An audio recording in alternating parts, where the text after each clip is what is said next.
In this lesson, we'll learn to create our own insert mesh brushes. So let's open up the pivot or the little post that we created, and let's also open up the clock or the watch body that you created. So get those opened up. Let's go over to the post, and I want to turn this into an insert mesh brush so that we can just go in and quickly add those posts. So to do that, we want to orient it the way that we want it to kind of stick off of the surface. So I'm going to point it towards us. We're going to go to Brush, and let's choose Create Insert Mesh Brush. So it's going to ask us, do we want to append this to an existing brush or create a new one? Let's go ahead and create a new one. Okay, so it's created this new Insert Mesh Brush, which is down here at the bottom. Let's just grab a sphere and just test it out. So with this Insert Mesh Brush selected, I'll just click and drag, and you can see that it's actually adding it onto the surface. We can also edit our brush. So let's go to our brush palette, and I'm actually going to drag it over here.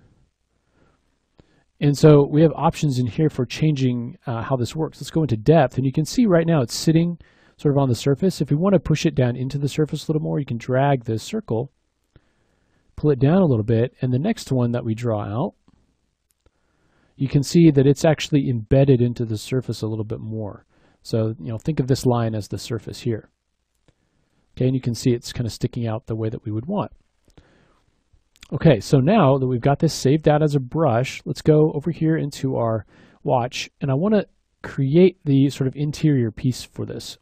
So let's go ahead and append, and I'm going to append a circle 3D. So we've got this polymesh circle. All right, let me turn this over. There we go. Okay, so now I want to kind of move these objects so that they're a little bit closer to the front there, or to the back actually. So I'm going to select the shadow box part that we kind of cut out, and let's offset this. And I want to actually offset it in the, turn the floor on. So it's going to be in the Z direction. So we'll choose Z, and I want to offset this towards the front. Kind of right in there. Let's alt click on this piece, and I'm going to offset this as well.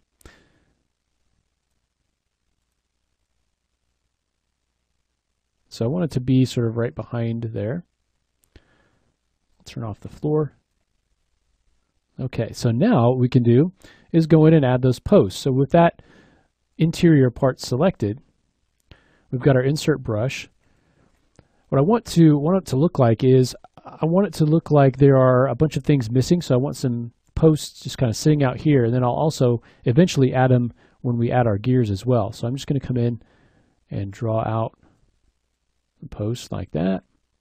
And you can decide on the size of these, but I'm just going to come in here and add a few, and maybe put a couple little ones in there. I just want it to look like there's some things that are missing.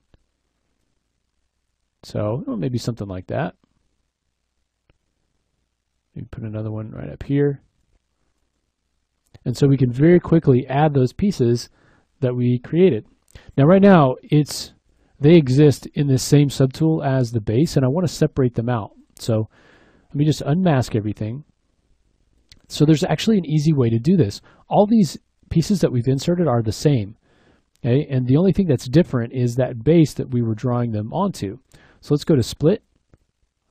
And I want to split to similar parts. So what that's going to do is look at all the pieces and then group everything that's the same into a subtool, and everything that's different is going to split them out. So let's see what happens. It's not undoable. Say OK. So now, if you come in here and look at this, you can see that we've got one subtool that has all those posts in it, and then one subtool is the base. Let me turn off the cover there.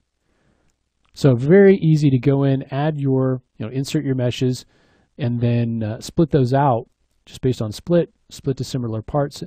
If you split it to parts, it's going to create a separate subtool for each one of these pieces, which you don't really need.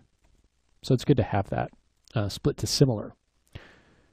Okay, And now you're able to reuse this. You can save it out, and you can generally just reuse this brush with your geometry in it.